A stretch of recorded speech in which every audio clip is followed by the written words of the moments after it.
ونستعينه ونستغفره ونؤمن به ونتوكل عليه ونعوذ بالله من شرور أنفسنا ومن سيئات أعمالنا من يهده الله فلا مضل له ومن يضلله فلا هادي له ونشهد أن لا إله إلا الله وحده لا شريك له ونشهد أن سيدنا وسندنا ونبينا وشفيعنا وهادينا ومرشدنا ومأوانا ومرجانا ومولانا محمدا عبده ورسوله صلى الله تعالى على آله وأصحابه وأزواجه وذرياته وبارك وسلم تسليما كثيرا كثيرا أما بعد فأعوذ بالله السميع العليم من الشيطان الرجيم بسم الله الرحمن الرحيم ألا إن أولياء الله لا خوف عليهم ولا هم يحزنون الذين آمنوا وكانوا بآياتنا يتقون لهم البشرى في الحياة الدنيا وفي الآخرة لا تبديل لكلمات الله ذلك هو الفوز العظيم وقال النبي صلى الله تعالى عليه وسلم المرء مع من أحب أو كما قال عليه الصلاة والسلام صدق الله مولانا العلي العظيم وصدق رسوله النبي الكريم ونحن على ذلك لمن الشاهدين والشاكرين والحمد لله رب العالمين اللهم صل على سيدنا محمد وعلى آل سيدنا محمد وبارك وسلم اللهم صل على سيدنا محمد وعلى آل سيدنا محمد وبارك وسلم اللهم صل على سيدنا محمد وعلى آل سيدنا محمد وبارك وسلم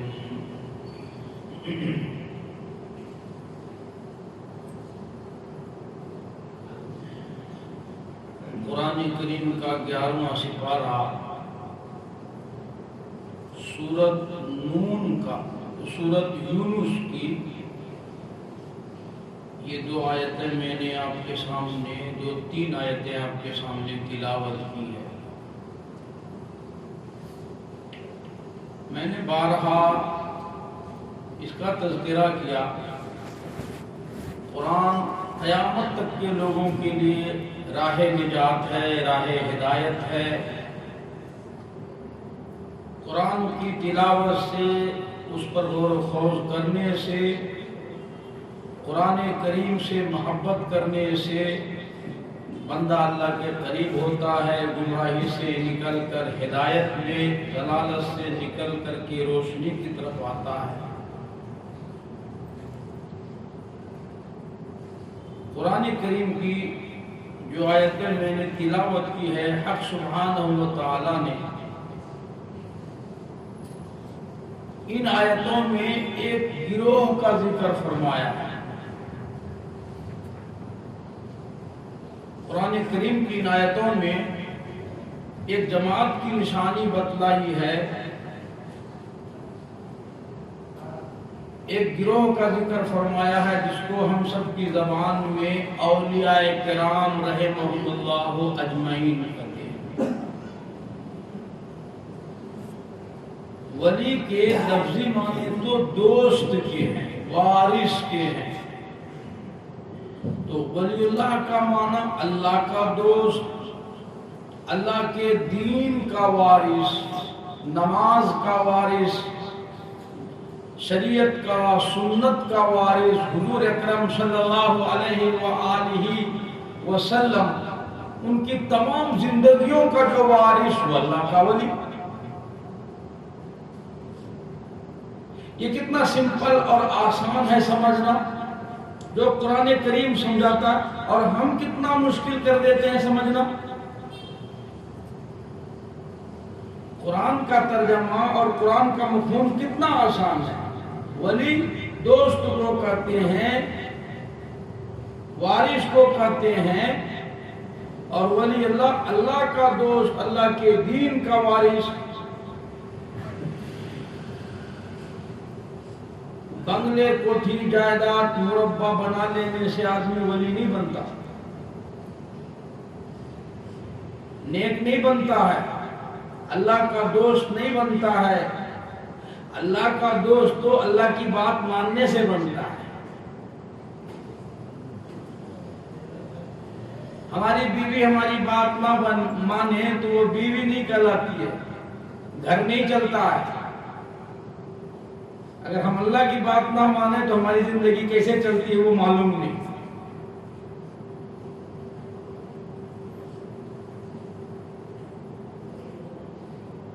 جو آدمی جتنا زیادہ شریعت کی تابعداری کرتا ہے اتنی ولایت میں اس کا مقام بڑھتا جاتا ہے۔ جو جتنی فرما برداری کرتا ہے اللہ کی اتنا اس کا مقام بلند ہوتا چلا جاتا ہے، اور جو جتنی نافرمانی کرتا ہے اتنا اللہ سے وہ دور ہوتا چلا جاتا ہے۔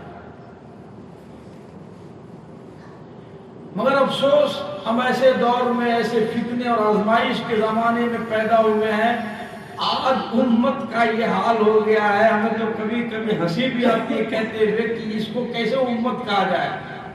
یہ امت اس حالت میں پہنچی، یہ ولی کو تو کیا پہچانے، یہ تو نبی کو نہیں پہچانتے۔ شکیل بن حنیف کو یہ نبی کہتے ہیں۔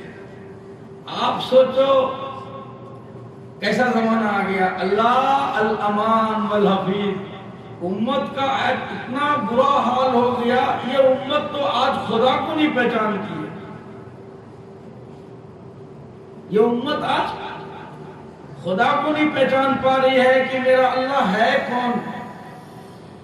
وہ حضرت بتا رہے تھے کہ ہم کعبے کا طواف کر رہے تھے تو دو عورتیں ہماری انڈیا پاکستان اس ملک کی تھی، عجم کی دو عورتیں طواف کر رہی تھی، تو دونوں عورتیں آپس میں خسر خسر خسر خسر کر رہی تھی۔ تو جو آدمی ان کی زبان جانتا تھا تو وہ دونوں عورتیں آپس میں گفتگو کر کے کہہ رہی تھی کہ اس کوٹھے میں اللہ میاں کی قبر ہے۔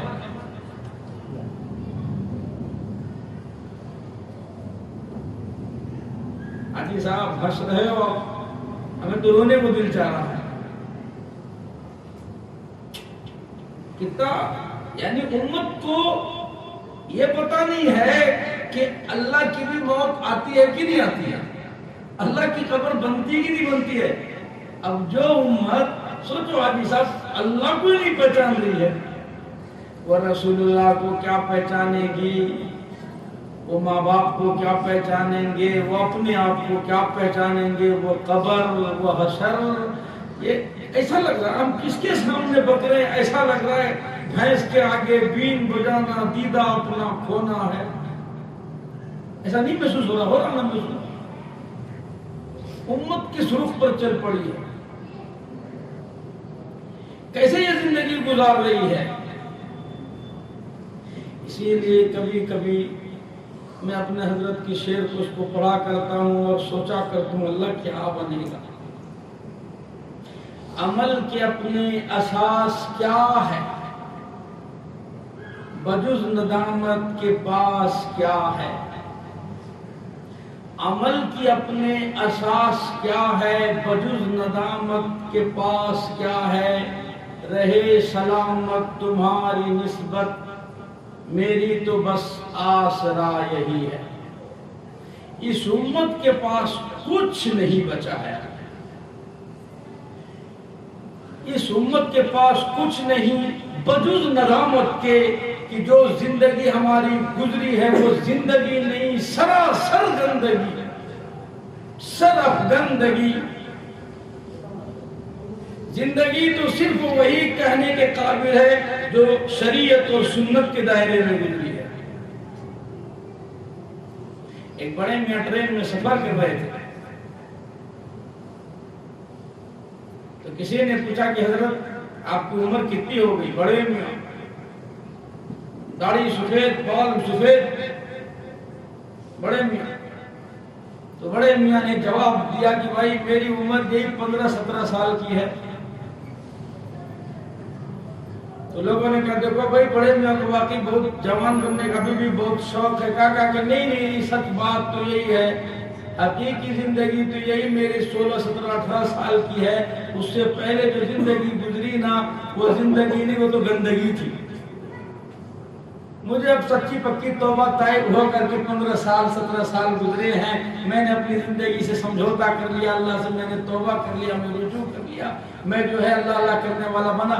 اب جب سے یہ میں ذکر فکر کی زندگی گزارتا ہوں، فرما برداری کی، یہی اصل زندگی ہے، ادھر تو پوری گندگی تھی۔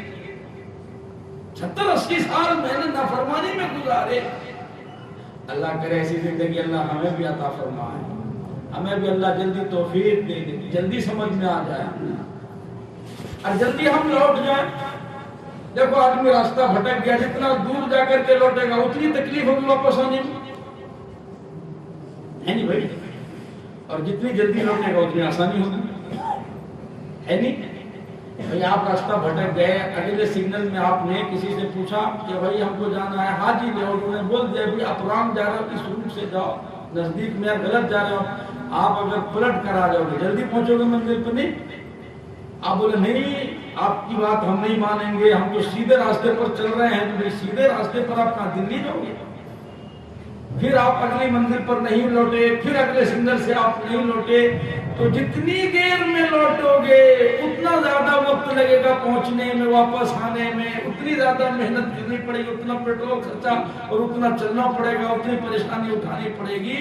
جتنی جلدی بات مان جاؤ گے اتنی جلدی لوٹاؤ گے۔ تو عرض کر رہا تھا کہ ولی اللہ کہتے اللہ کا دوست، اللہ کے دین کا وارث، آدمی جتنی زیادہ شریعت کی تابعداری کرے گا اتنی ولایت میں اس کا مقام بڑھتا چلا جائے گا۔ ہمارے یہاں لوگوں نے یہ دیکھنا چھوڑ دیا کہ فلاں آدمی شریعت کا تابعدار ہے کہ نہیں ہے، ہم پیچھے پڑ گئے ہیں کرامتوں کے۔ فلانا ولی نے یوں کر دیا، فلانے نے یوں کر دیا، ہاں اس نے لڑکا کو لڑکی بنا دیا، لڑکی کو لڑکا بنا دیا، بیمار کو صحت دے دیا، صحت مند کو بیمار کر دیا، اچھے گھر کو جہنم بنا دیا، اس نے پھونک ماری، بھائی بھائی میں لڑائی کرا دیا، ساس بہو میں گھر میں فتنے کرا دیے، اس کی بیماری ٹھیک۔ یہ ہے ولایت کے مقام۔ ان باتوں کی شریعت میں کوئی حیثیت نہیں، ذمہ داری سے کہتا ہوں میں، کوئی حقیقت نہیں ہے کہ آدمی اللہ کا ولی ہو اور اس سے کسی کرامت کا ظاہر ہونا ضروری ہے۔ چیلنج سے کہتا ہوں پوری ذمہ داری سے، آدمی اللہ کا ولی ہو اور اس سے کسی کرامت کا ظاہر ہونا ضروری ہو، شریعت میں اس کی کوئی حیثیت نہیں ہے، کوئی حقیقت نہیں ہے۔ لیکن آپ کو میری بات ہضم نہیں ہوگی، مجھے معلوم ہے، پھیکی پھیکی بات کر رہے ہیں آپ، بہکی بہکی بات کر رہے ہیں۔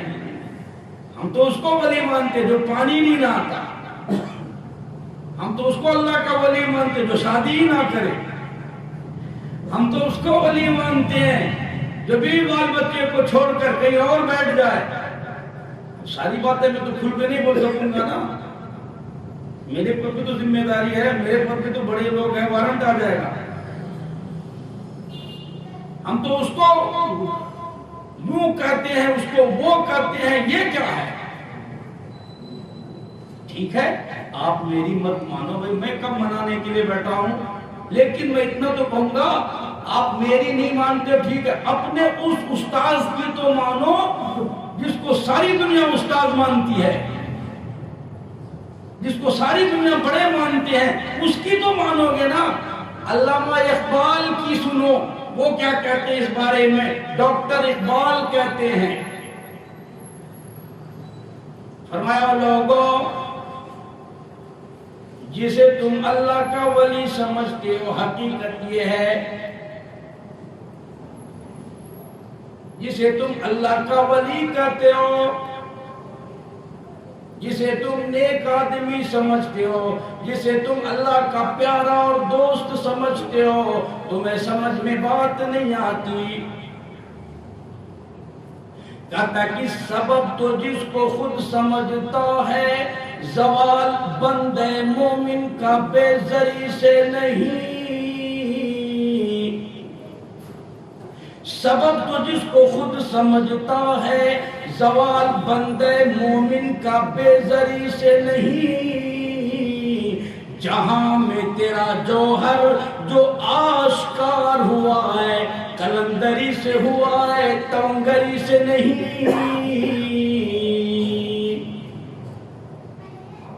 وہ کہتے اللہ اللہ کرنے سے انسان کا درجہ بلند ہوتا ہے، اللہ کو یاد کرنے سے، مراقبہ کرنے سے، ذکر کرنے سے، اللہ کی محبت دل میں بھرنے سے انسان کا رتبہ بلند ہوتا ہے۔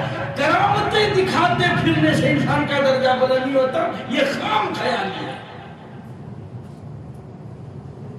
لیکن ہماری بد نصیبی، ہماری گمراہی، ایسا دور چل پڑا، ایسا ماحول چل پڑا ہے، ایسا رسم و رواج چل پڑا، ایسی ریت چل پڑی ہے، او ساری دنیا بھاگی بھاگی جا رہی ہے، میری مرادیں پوری ہو جائیں گی، میرے مکرم بنیں گے، میری بلڈنگیں بن جائیں گی، میری لائف اچھی بن جائے گی۔ کون تجھے سمجھائے، کون تجھے روکے؟ آج کے دور میں تو لوگ وہ ایسے لوگوں کی بات بھی نہیں مانتے ہیں، رسم و رواج کی بات لوگ کرتے ہیں، ماحول کی بات لوگ کرتے ہیں، ذرا سی بات مل گئی اسی کو لے کر دوڑ جاتے ہیں، ذرا سا کوئی مسئلہ ہو گیا لوگ پیچھے پیچھے بھاگنا شروع کر دیتے ہیں۔ اللہ رسول کی کون سنتا؟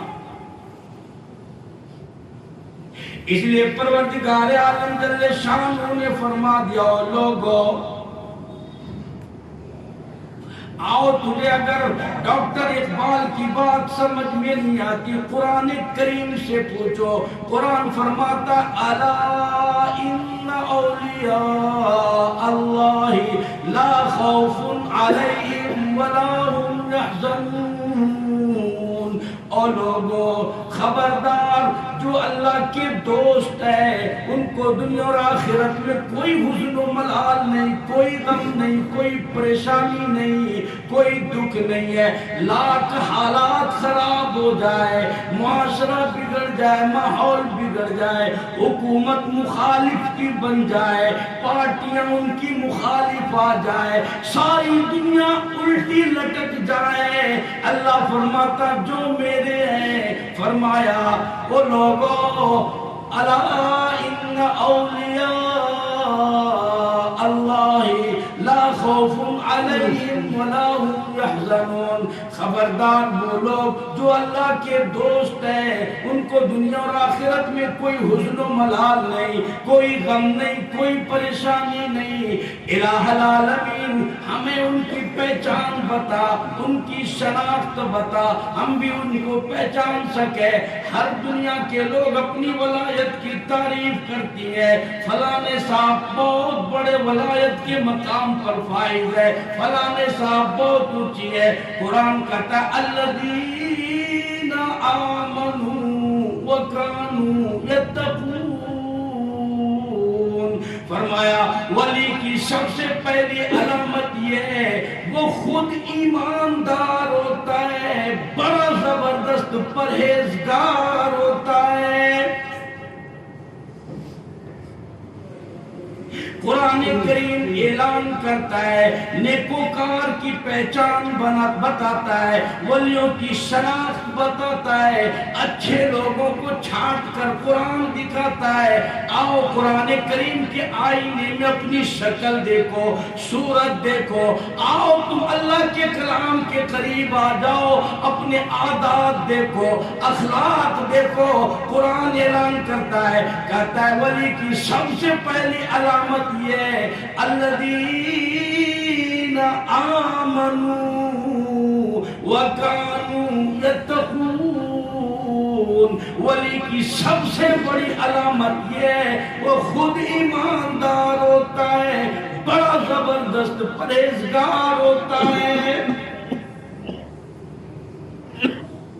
وہ تو اتنا پرہیزگار بنتا ہے، پرہیزگاری، تقوی، پرہیزگاری، امام الانبیاء، محبوب کبریا حضرت محمد مصطفیٰ صلی اللہ تعالی علیہ وسلم کے وسیلے سے ملا۔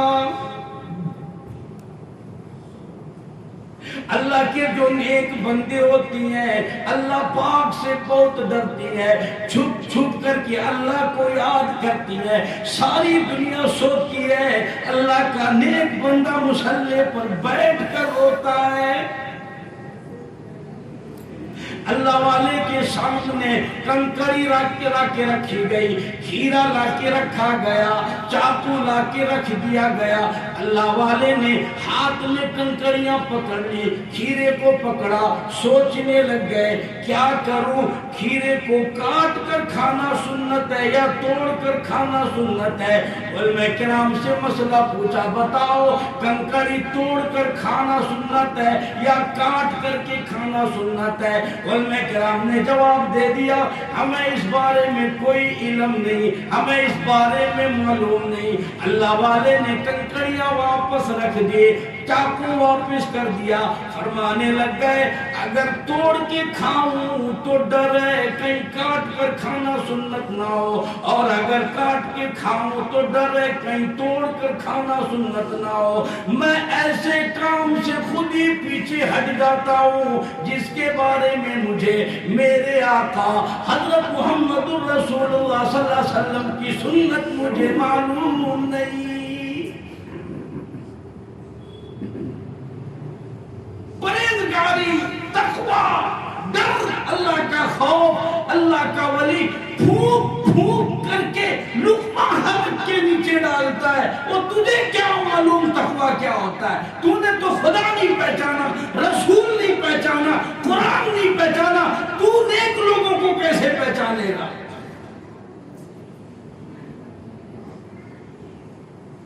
اسی زمانے کی، اسی دور کی بات کرتا ہوں، اب تمہارے علاقے کی بات کرتا ہوں۔ قرب و جوار کی مسجد میں صدر صاحب نے امام صاحب کو دعوت دی۔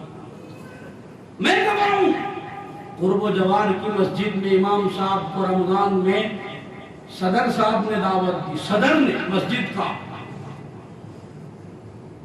افطاری کے بعد چند فلاں مصلیوں کی دعوت ہے ہمارے گھر میں، امام صاحب کی بھی دعوت ہے، امام صاحب تشریف لائیے ہمارے گھر میں دعوت ہے۔ اب بیچارے کو معلوم نہیں، مصلیاں بھی گئے، امام صاحب بھی گئے دعوت کو، اور اس کے بعد تھوڑے آدمیوں کی وہاں جگہ تھی، کچھ آدمی باہر کچھ آدمی اندر دسترخوان پر وہ کھانا کھا رہے تھے، اور کھانا کھا کر کے باہر نکل کر کے کھانے والے کچھ پھسور کر رہے تھے، کھانا پھوسی کچھ ہو رہی تھی، تو وہ لوگ کھانا پھوسی کرتے ہمارے پاس تک آئے۔ میں بھی اس زمانے میں نیا تھا، مجھے بھی کچھ نہیں معلوم تھا۔ وہ آ کے کہنے لگے کہ حضرت ایسا اندر چل رہا ہے، وہاں دعوت ہے، تو ہم نے سوچا کہ بھائی رمضان کا مہینہ ہے، افطاری کی دعوت کے اندر گوشت ہوگا، قیمہ ہوگا، کباب ہوگا، بریانی ہوگی۔ وہاں تو ویجیٹیبل تھا، اور عجیب رقم کے وہ کچھ کھانا کھلا رہے تھے، عجیب رقم سے ہاتھ دھلا رہے تھے، عجیب۔ پھر انہوں نے ایک رسم کا ذکر کیا کہ اس قسم کا ہو رہا تھا، تو کیا ایسا کھانا درست ہے؟ مسئلہ پوچھا انہوں نے۔ تو ایک خاص قسم کی جو ہے دعوت ہوتی ہے، تو خاص قسم کی دعوت ہوتی ہے، وہ سارے لوگ آپ سمجھتے ہو، میں نہیں بولتا کھل کر کے، کائے کو بولوں، آپ سمجھدار ہو۔ تو مفتیان کرام سے مسئلہ پوچھا گیا، مفتیان کرام نے کہا کہ اس قسم کا کھانا حرام ہے، غیر اللہ کا، اس میں شرائط ہے کہ گوشت استعمال نہ ہو، یوں نہ ہو، ایسا نہ ہو، ویسا نہ ہو۔ تو مفتیان کرام نے فتویٰ دیا کہ یہ کھانا حرام ہے۔ اگر کسی نے حلال مال سے روزہ رکھا اور حرام مال سے روزہ افطار کیا تو اس کا روزہ قبول نہیں۔ مسجد کا امام مسجد کے صدر کو سبق دیا، تیری ہمت کیسے ہوئی اس قسم کی دعوت دینے کی؟ ہم نے حلال مال سے روزہ رکھا تھا، سارا دن بھوکا رکھ کر کے تو حرام دعوتیں ہمیں کھلاتا ہے، تیری جرأت کیسے ہو گئی؟ پورا دن ہم تیرے لیے بھوکا تھے۔ ایسے بھی اللہ کے نیک بندے آج بھی موجود ہیں۔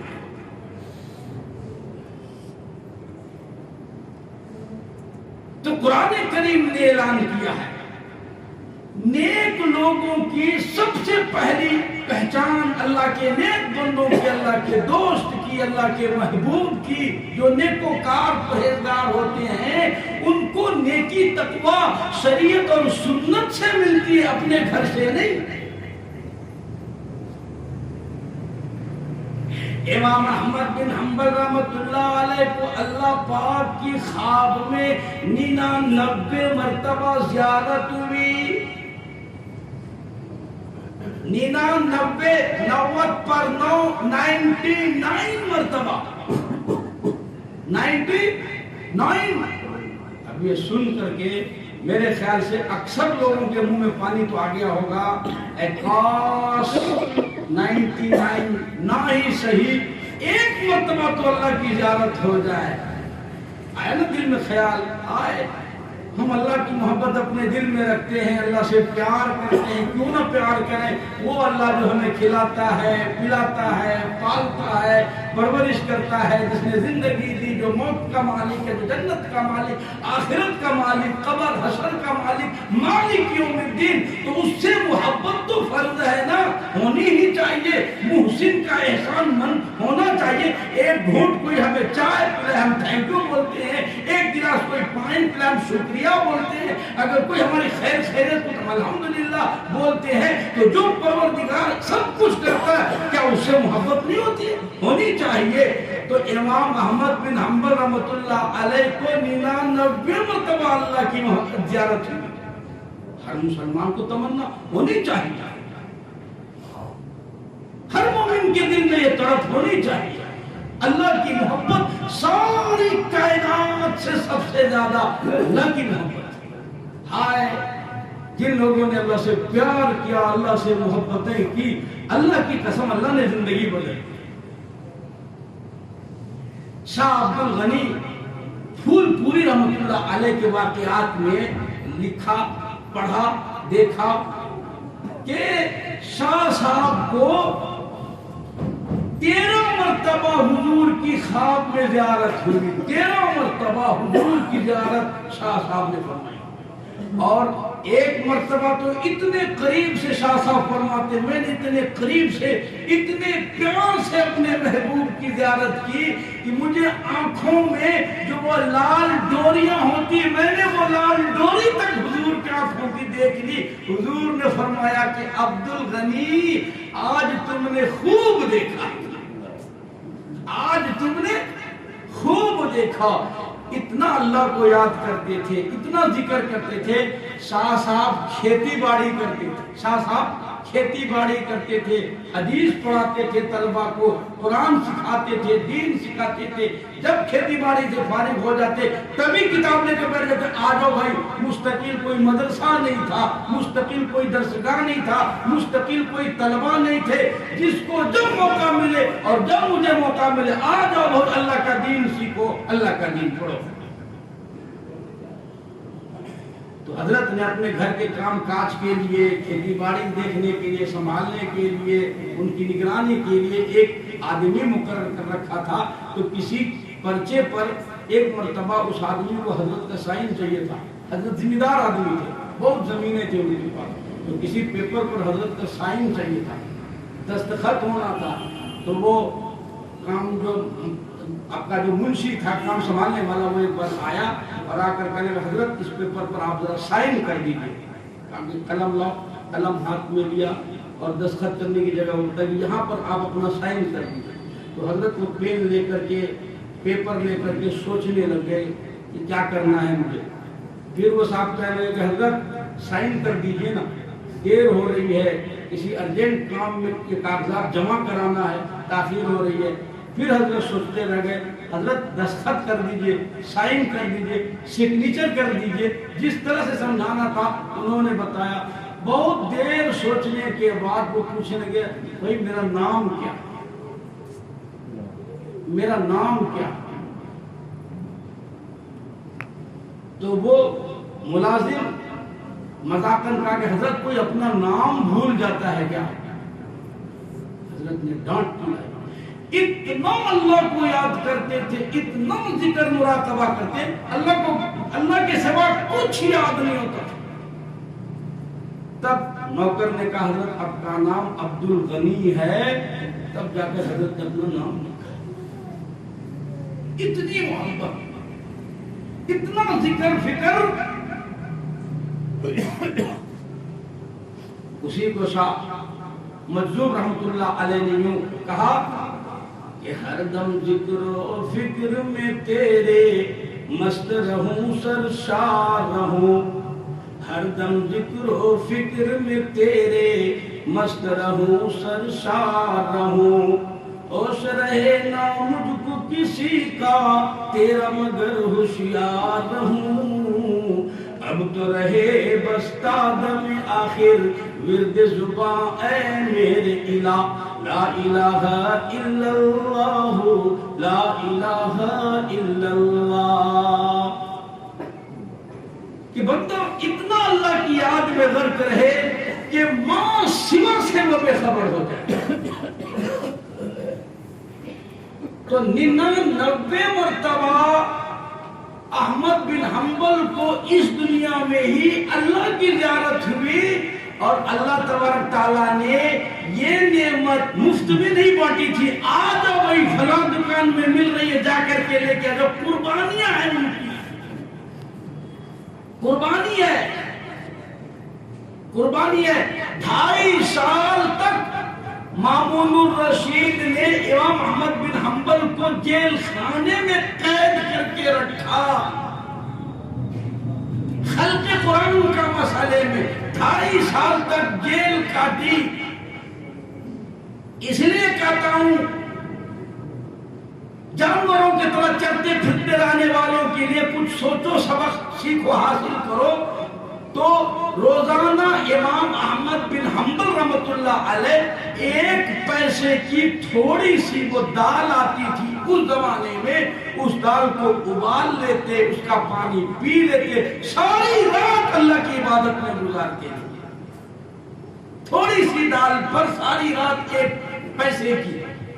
ایک مرتبہ ایسا بنا کہ جب خادم دال لینے کٹورا لے کر بازار میں گیا تو دیکھتے نا چند دکان والے ہوتے ہیں، اس زمانے میں کوئی مستقل دکانیں نہیں تھی، جیسے اب سہولت ہے، دکان ہے، شاپ ہے، لاک ہے، ایسا کچھ نہیں۔ تو وہ دکان والے کو آپس میں جو ہے آپس میں ضد لگ گئی، اس نے کہا بھائی 1 پیسے کے 1 چمچی دال ادھر لے لو، تو دوسرے نے کہا بھائی 2 چمچی دال آ جاؤ ادھر، اس نے کہا نہیں 3 چمچی، اس نے کہا نہیں 4 چمچی، اس نے کہا 5 چمچی، اس کا تو کٹورا ہی بھر گیا۔ وہ 1 پیسے کی 1 چمچی دال آتی تھی، آج جو ہے 5 چمچی میں ان کا تو کٹورا ہی بھر گیا دال سے۔ وہ حضرت جی کی خدمت میں لا کے دیا، حضرت یہ دال ہے۔ حضرت نے دیکھا کہ روزانہ تو 1 پیسے کی 1 چمچی تھوڑی سی دال آتی تھی، آج یہ سارا کٹورا بھر کر کے آ گیا، کیا معاملہ؟ کہتے کوئی ہم جیسا ولی وانی پہنچا۔ ایک جگہ کہاوت لکھی تھی کہ دلی میں ایک ہوٹل والا اعلان کیا تھا ایسا کہ بھائی آنا روٹی دال مفت۔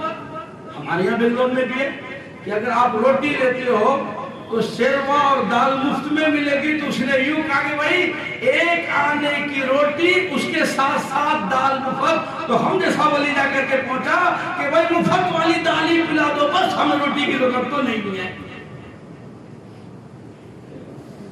مفت کی چیز تو ہم بہت تلاش کرتے ہیں، مفت کی دعوتیں بہت توڑ۔ اس نے کہا تھا روٹی کے ساتھ دال مفت ملے گی، یہ کہتا نہیں دال ہی پلاؤ بس۔ امام احمد بن حنبل رحمت اللہ علیہ نے پوچھا 1 پیسے کی تھوڑی سی دال ملتی تھی، یہ اتنا سارا دال کہاں سے آیا؟ خادم نے جواب دیا، حضرت دکانداروں کی ضد بازی ہوئی، دکانداروں کی چڑ بازی ہو گئی، ان کا آپس میں ضد لگ گیا، ہمارا کام بن گیا۔ امام احمد بن حنبل رحمت اللہ علیہ فرمانے لگ گئے، دکانداروں نے آپس میں ضد بازی کی، یہ چڑ بازی کا سودا، یہ ضد بازی کا سودا، ضد پہ آ کر دکاندار نے خسارہ اٹھایا، گھاٹا برداشت کیا۔ یہ دال میرے کھانے کی نہیں ہے، یہ دال میرے پینے کی نہیں ہے، جاؤ جا کر کے واپس کر کے آؤ۔ ضد پہ آ کر اس نے نقصان اٹھایا، گھاٹا اٹھایا ہے۔ یہ خادم پھر واپس لے کر کے گیا، کہا کہ بھئی ہمارے بزرگ کے لیے دال لینے سے منع کر دیا، آپ اپنی دال واپس کر لو۔ واپس کے ضد باز کہنے لگے نا، اگر واپس کر لیا تو صنعت ہار جاؤ گے، بازی ہار جاؤ گے جو تم نے جیتا ہے۔ انہوں نے لی نہیں۔ یہ پھر واپس لے کر کے آیا، حضرت وہ نہیں لے رہے ہیں، ہم مجبور ہیں، واپس نہیں کر رہے ہیں۔ اب تو چاہیے تھا کہ بیٹھ کے اپنا رگڑا چلا لو، نہ صحیح، نہیں لیا تو نہیں صحیح، لاؤ۔ لیکن امام احمد بن حنبل رحمت اللہ علیہ فرمانے لگ گئے، جاؤ مسجد کے دروازے پہ کھڑے ہو جاؤ اور اعلان کرو، 1 پیسہ احمد بن حنبل کا لگا، دکانداروں کی ضد بازی ہوئی، یہ دال ہے، کسی نے لینی ہو تو لے جاؤ۔ علماء کرام نے لکھا، خادم مسجد کے دروازے پہ 2 دن 2 رات تک اعلان کرتا رہا، پر پورے شہر میں اللہ واسطے اس دال کا لینے والا کوئی نہ ملا۔ کتنے حلال کھاتے تھے لوگ، کس قدر پھونک پھونک کر کے دعوتیں کھاتے تھے، کس قدر اہتمام سے لقمہ حلق کے نیچے ان کا اترتا تھا۔ تبھی تو امام احمد بن حنبل رحمت اللہ علیہ کو ایسی قربانیوں کے صدقے میں اللہ نے دنیا ہی میں 99 مرتبہ اپنی زیارت کرائی، مفت میں نہیں۔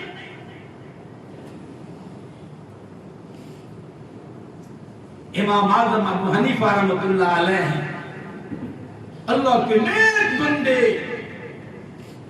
جس نے 40 برس تک عشاء کے وضو سے فجر کی نماز پڑھی۔ اگر آج یہ بات کہی جائے، یہ دھوکہ معلوم ہوتا ہے، یہ نیا بکواس لگتا ہے، نیا فیشن لگتا ہے، ایسا ہو ہی نہیں سکتا۔ عشاء کی وضو سے فجر کی نماز، لیکن تاریخ گواہ ہے، اگر امام صاحب کے اس تاریخ کو اگر ہٹا دیا جائے، اس کو جھوٹ مان لیا جائے، رب ذوالجلال کی قسم لوگوں کا تاریخ پر سے اعتماد ختم ہو جائے گا۔ اتنے تواتر کے ساتھ ہے ان واقعات کو کہ اگر اس کو ہٹا دیا جائے، تاریخ سے ویلو ختم ہو جائے گا، یہ ختم ہو جائے، بھروسہ ختم ہو جائے گا، تاریخ کا نام و نشان مٹ جائے گا۔ آدمی آیا، کہنے لگا، حضرت میری بکری گم ہو گئی، چوری ہو گئی،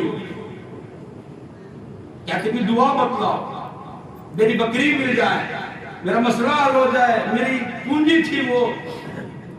اس زمانے میں لوگ بکریاں پالتے تھے، جانور پالتے تھے، مرغیاں، آدمی دیہات میں گائے پالتے ہیں، بکریاں پالتے ہیں، وہی ان کی دولت ہے، وہی سرمایہ ہے، وہی ان کی جو ہے اساس ہے زندگی، پونجی وہی ہے۔ تمہارے پاس تو نوکری ہے، تمہارے پاس کاروبار ہے، بزنس ہے، سب کچھ ان کے پاس تو وہی ہوتا تھا۔ وہ بیچارہ رونے لگ گیا۔ امام اعظم ابو حنیفہ رحمۃ اللہ علیہ کو فکر شروع ہو گئی، ہاں اس کی بکری گم ہو گئی، میرا کیا ہوگا؟ وہ کہہ رہا، حضرت بکری میری گم ہو گئی، آپ کا ایک کو ٹینشن لے رہا ہوں، آپ کو کیا فکر ہوا؟ تو امام صاحب نے ایک کسائی کو بلایا، تجربے کار کو بلایا، ہوشیار جو سمجھدار، اس سے پوچھا، بھائی ایک بات بتا تو، بکری کی زیادہ سے زیادہ عمر کتنی ہوتی ہے؟ یہ تجربہ تو کسائیوں کو ہوتا ہے نا، ہمارے تمہارے کو نہیں۔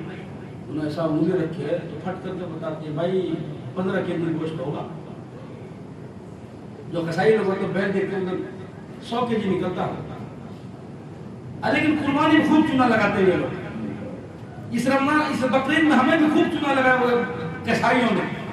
جہاں ان کو پتا ہوتا ہے یہ 100 kg کا ہے انہوں 140 kg بولیں گے. نہیں ہوا تو حضرت تمہارے پیسے واپس. یہ سراسر دھوکہ ہے. من غش فلیس منا. اس قسم کے کسائی جو دھوکہ دے کر کے پیسہ کماتے ہیں اللہ کے نبی نے فرمایا وہ میری امت میں سے نہیں ہے. یہ دھوکے باز آج موجود ہے. آپ ہوشیار رہا. تو وہ کسائی کو بلایا, کہا کہ کسائی صاحب بولو بکرے کی زیادہ سے زیادہ عمر کتنی ہوتی؟ تو وہ اس زمانے میں کسائی ایماندار تھے بھائی, سچی بات تو یہ ہے, آج کے دور کی بات نہیں کرو, اس زمانے کی. تو وہ کہنے لگا حضرت بکرے کی زیادہ سے زیادہ عمر 7 برس کی ہوتی ہے, اس سے زیادہ کی نہیں. امام اعظم ابو حنیفہ رحمۃ اللہ علیہ فرمانے لگ گئے جو بکری گم ہو گئی ہے 7 برس تک امام اعظم ابو حنیفہ رحمۃ اللہ علیہ نے بکرے کے دکان سے بکرے کا گوشت خرید کر کے نہیں کھایا. شاید وہ بکری آج کٹ گئی ہو, آج کٹ گئی ہو, چوری کا بکری ہے اور یہ سینہ زوری کا بکری ہے, یہ حرام مال کٹ گیا ہو اور میں اسے خرید کر کے کھاؤں گا, میرا ایمان کیا بنے گا؟ 7 برس تک بکرے کا گوشت اس شبے میں نہیں کھایا. شاید وہ بکری آج کٹی ہو, آج کٹی, آج کٹی, آج کٹی. جب تک 7 برس نہ گزر جائے اب وہ بکری زندہ نہیں ہے, اس سے پہلے بکرے کا گوشت کھانا چھوڑ. آج کون پوچھتا ہے بیٹا کیسے کما کے لائے, حلال یا حرام, کیسا مال ہے یہ, کتنا پیسہ کیسے جمع کر لیے, کل تو چائے بیچتے تھے آج کروڑ پتی کیسے بن گئے. پروردگار عالم جل شانہ نے فرما دیا قل اللہ یحییکم ثم یمیتکم ثم یجمعکم الی یوم القیامت لا ریب فیہ. او امیرو, او سفیرو, او زمیندارو, او مالدارو, بڑے بڑے عہدے دارو, سرمایہ دارو, بڑے بڑے بنگلے بنانے والے, کل چائے بیچنے والے, آج پوری حکومت کے مالک, میں کل قیامت میں کھڑا کر کر کے ایک ایک کو پوچھوں گا, سوال کروں گا. قل اللہ یحییکم, میں نے تمہیں یہ زندگی دی, یہ نعمتیں میں نے عطا کی, یہ بنگلہ, یہ کوٹھی, یہ گاڑی, یہ بڑے بڑے پلاٹ تمہیں میں نے عطا کیا, یہ حسن و جوانی میں نے تمہیں عطا کی, یہ طرح طرح کی نعمت میں نے عطا کی. ثم یمیتکم, میں برباد کر دوں گا, سب کچھ چھین لوں گا, سب کچھ واپس لے لوں گا. ثم یمیتکم ثم یجمعکم الی یوم القیامت لا ریب فیہ. پھر مجھے اپنی کبریائی کی قسم, اپنی عزت اور جلال کی قسم, تم سب کو اپنے سامنے کھڑا کر کے ایک ایک سانس کا حساب لوں گا, نہیں چھوڑوں گا, ایک ایک پائی کا حساب دینا پڑے گا. کیسی زندگی گزاری, مال کہاں سے کمایا, کدھر لگایا, کدھر خرچ کیا, یوں ہی زندگی نہیں ہے. افحسبتم انما خلقناکم عبثا, کیا تم یہ سمجھتے ہو یہ زندگی اللہ نے یوں ہی عطا فرمائی, یہ مکان یوں ہی دیا اللہ نے, یہ دولت, یہ شہرت, یہ عزت, یہ بلند و بالا چیزیں اللہ نے یوں ہی نہیں عطا کی. اللہ تمہیں ایک ایک چیزوں کا سوال کریں گے, پوچھیں گے, جب تک حساب نہیں ہوگے تب تک اللہ آگے جانے نہیں دے گا. وقفوہم, ٹھہرو, وقفوہم, رک جاؤ. اللہ پاک فرشتے کو فرمائیں گے, فرشتوں حاجی صاحب کو روک لو, منسٹر صاحب کو ٹھہرنے بولو. وقفوہم انہم مسئولون, منسٹر صاحب کو روکو, میں بھی پوچھوں گا یہ کرسی کیسے حاصل کی. فلانے صاحب کو بولو یہ عہدہ کہاں سے لائے, یہ بلڈنگ, یہ مکان کہاں سے حاصل کیا, یہ دولت کہاں سے حاصل کیا. وقفوہم انہم مسئولون, میں بھی سوال کروں گا، میں بھی پوچھوں گا، میں ایک ایک چیز کا حساب لوں گا۔ اے کاش یہ ڈر آ جاتا، یہ خوف آ جاتا، حساب و کتاب کا دھڑکا لگ جاتا، آخرت کا ایک جذبہ پیدا ہوتا، شوق پیدا ہوتا، زندگیاں بدل جاتی۔ اللہ کی قسم صحابہ کرام کو اتنا غم تھا، فکر تھا، لاکھوں کروڑوں کی دولت آئی اور اللہ کے لیے سب کچھ وقف کر دیا، ہمیں نہیں چاہیے، نہیں چاہیے جو ہمیں اللہ سے دور کر دے۔ اللہ ایسا جذبہ ہمیں بھی نصیب فرمائے، ایسا ایمان نصیب فرمائے، آخرت کا ایسا خوف اور ڈر عطا فرمائے، اللہ سے ملنے کا ایسا شوق پیدا ہو جائے، اللہ کی محبت ہمارے دل میں گھر کر جائے، پھر زندگیاں سنور جائیں گی، زندگیاں بن جائیں گی۔ لوگ تو یوں کہیں گے زندگی خراب ہو گئی، مگر اللہ کہے گا نہیں، یہ زندگی قابل نمونہ ہے، یہ زندگی قابل تقلید ہے۔ اللہ ایسی نعمت ہم سب کو عطا فرمائے، جانے سے سننے سے زیادہ عمل کی توفیق عطا فرمائے۔ آمین۔ وآخر دعوانا الحمدللہ۔ کہاں گیا کلچا؟